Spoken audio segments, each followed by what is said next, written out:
Salam, salam sejahtera dalam Tuhan kita Yesus Kristus. Pada kesempatan ini saya akan berbicara kepada kita sekalian mengenai kasih yang memulihkan yang terdapat di dalam Ulangan pasalnya yang ke-30 ayat 1 sampai ayat yang ke-10. Tapi saya akan bacakan bagi kita sekalian dalam ayatnya yang ketiga, memberitahukan kepada kita sekalian bahwa maka Tuhan Allahmu akan memulihkan keadaanmu. Saudara-saudara yang diberkati oleh Tuhan kita Yesus Kristus, Tuhan bisa memulihkan keadaan kita ketika kita mengalami kasih dari Tuhan kita Yesus Kristus. Nah, Bapak Ibu Saudara yang diberkati Tuhan, dikisahkan kepada kita tentang kerinduan Tuhan untuk memulihkan umatnya. Makanya dalam ayat yang ketiga itu dia berkata, maka Tuhan Allahmu akan memulihkan keadaanmu dan akan menyayangi engkau. Saudara-saudara yang diberkati oleh Yesus Kristus, hukuman, penjara, kekerasan tidak akan pernah memulihkan seseorang. Hanya kasih yang dapat memulihkan hidup kita. Saudara-saudara yang diberkati oleh Tuhan kita Yesus Kristus, yang pertama adalah kasih Tuhan memulihkan keadaan kita sekalian. Ada berbagai keadaan yang menyelimuti, di mana kita perlu dipulihkan. Firman Tuhan menggambarkan suatu hidup seperti di tempat pengasingan, terserak dan terhalau dari milik pusaka, dimusuhi, dibenci, dan dikejar-kejar oleh musuh yang membuat hidup kita tidak nyaman. Itulah gambaran yang jelas dari pekerjaan setan yang datang untuk mencuri, membunuh, dan membinasakan manusia, seperti yang terdapat di dalam Yohanes pasal yang ke-10 ayat 10 bagian A. Pencuri datang hanya untuk mencuri dan membinasakan. Kita memiliki sesuatu tetapi tidak bisa menikmatinya. Tiada sukacita dan kebahagiaan yang kita peroleh di dalam dunia ini. Saudara-saudara, jiwa kita merana dalam kesunyian dan kehampaan. Dan untuk mengisi kekosongan ini, atau kekosongan jiwa ini, lalu kita terlibat dalam free sex, narkoba, dan lain sebagainya. Tetapi semuanya itu hanya membuat keadaan kita semakin terpuruk dan terpuruk. Hanya kasih Tuhan Yesus Kristuslah yang rela berkorban yang dapat memulihkan keadaan kita. Karena itu, mari kita belajar untuk kita mengalami terus-menerus di dalam kehidupan kita kasih Tuhan di dalam hidup ini. Kasih yang memulihkan itu. Yang kedua, Tuhan menyayangi pribadi kita. Kita bersyukur karena kita memiliki Bapa yang baik. Di dalam Kristus Tuhan kita. Tuhan tidak mempersoalkan keadaan, asal-usul, latar belakang pendidikan dan status sosial kita sekalian. Tuhan sebagai Bapa yang bersedia menyambut kita sebagai anak-anak yang dikasihinya. Jika kita datang kepadanya sebagai anak di dalam Dia. Kita datang kepadanya sebab bagi Dia kita sangat berharga. Kita dikasihi Bapa bukan karena jasa atau kebaikan kita, tetapi karena kemurahan hatinya semata-mata. Dalam Keluaran pasalnya yang ke-33 ayat 19.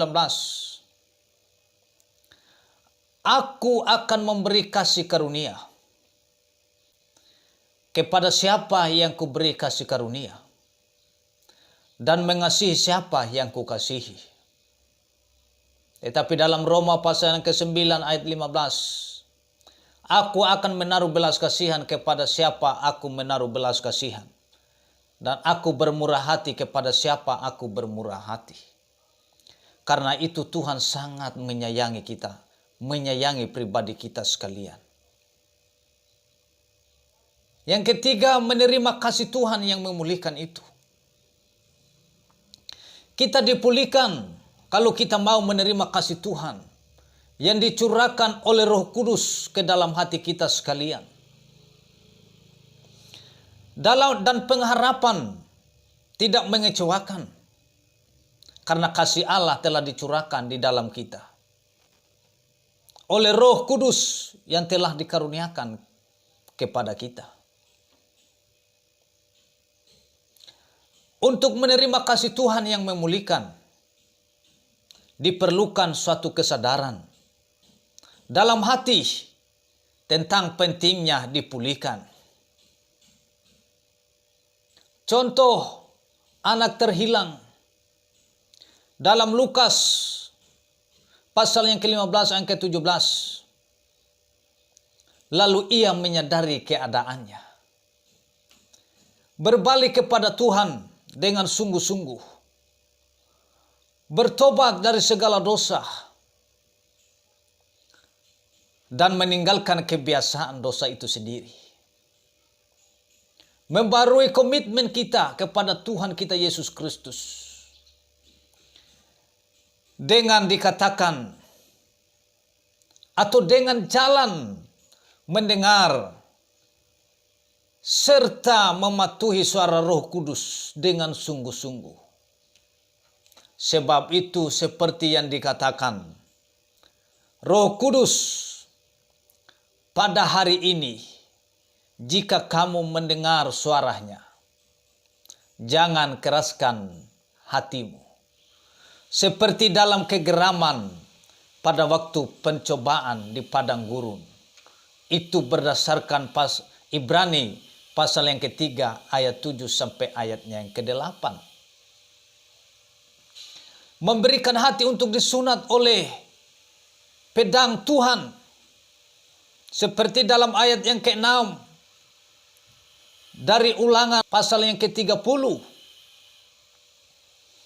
Dia mengatakan seperti ini, dan Tuhan Allahmu akan menyunat hatimu dan hati keturunanmu, sehingga engkau mengasihi Tuhan Allahmu dengan segenap hatimu dan dengan segenap jiwamu, supaya engkau hidup.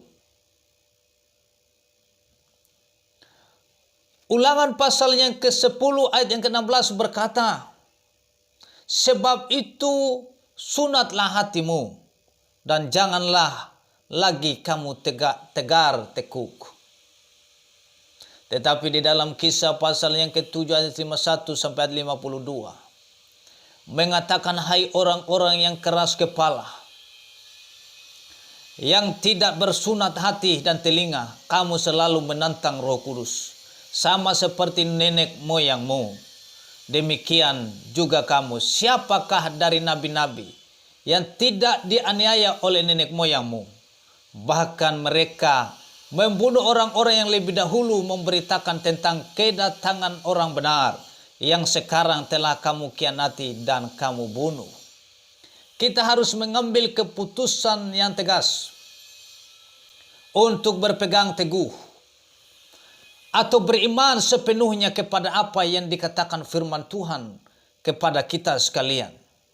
Dalam ayat yang ke-10 mengatakan, apabila engkau mendengarkan suara Tuhan Allahmu dan dengan berpegang teguh kepada perintah dan ketetapannya yang tertulis dalam kitab Taurat, dan apabila engkau berbalik kepada Tuhan Allahmu dengan segenap hatimu dan dengan segenap jiwamu. Saudara-saudara yang diberkati oleh Yesus Kristus, mari kita berpegang penuh kepada kasih yang memulihkan itu. Kepada apa yang dikatakan oleh Tuhan kepada kita sekalian. Sehingga kita bisa dipulihkan oleh kasih yang sempurna itu. Yang keempat, mengalami pemulihan dan pengasihan Tuhan. Setelah kita menerima kasih Tuhan yang memulihkan, kita akan mengalami berbagai pengalaman rohani bersama dengan Dia. Seperti penyunatan hati, sehingga kita mengasihi Tuhan dengan sungguh-sungguh dan mengalami hidup yang baru di dalam kehidupan kita. Yang terserak dikumpulkan kembali. Tuhan memberkati kita lebih dari hari-hari yang lalu. Melebihi nenek moyang kita. Tuhan membela dan melindungi kita dari semua musuh, pembenci, dan pengejar yang mau membinasakan kita. Kita memiliki kesukaan yang luar biasa untuk mendengarkan Tuhan melebihi hobi kita. Mendengarkan siaran televisi, membaca Quran dan lain sebagainya. Dalam ayat yang ke-8 mengatakan, engkau akan mendengarkan kembali suara Tuhan dan melakukan segala perintahnya yang kusampaikan kepadamu pada hari ini.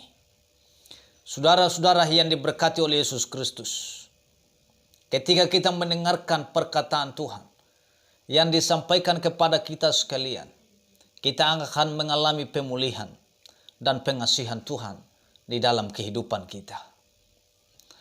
Tuhan bergirang melimpahi kita dengan segala berkat-Nya.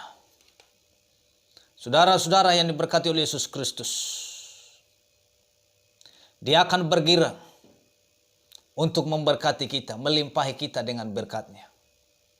Segala kebaikan dan segala anugerah-Nya dalam pelayanan, pekerjaan, pendidikan, dan rumah tangga kita. Ketika kita mengalami pemulihan dan pengasihan dari Yesus Kristus Tuhan kita. Saudara-saudara yang diberkati oleh Yesus Kristus, tidak ada kasih yang sempurna selain kasih Bapa di dalam Yesus Kristus yang olehnya kita dipulihkan. Karena itu, mari kita terus mengalami kasih yang memulihkan itu, yang datang dari Tuhan kita Yesus Kristus, sumber kasih sejati itu.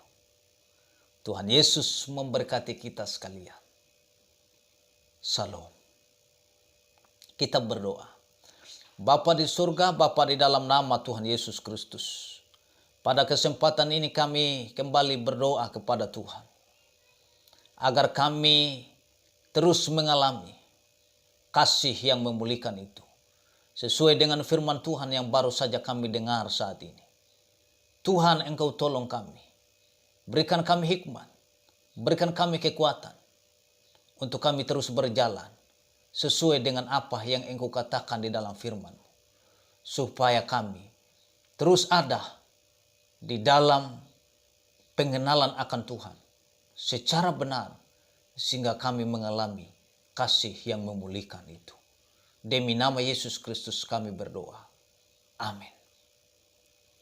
Salam. Tuhan Yesus memberkati kita sekalian. Amin.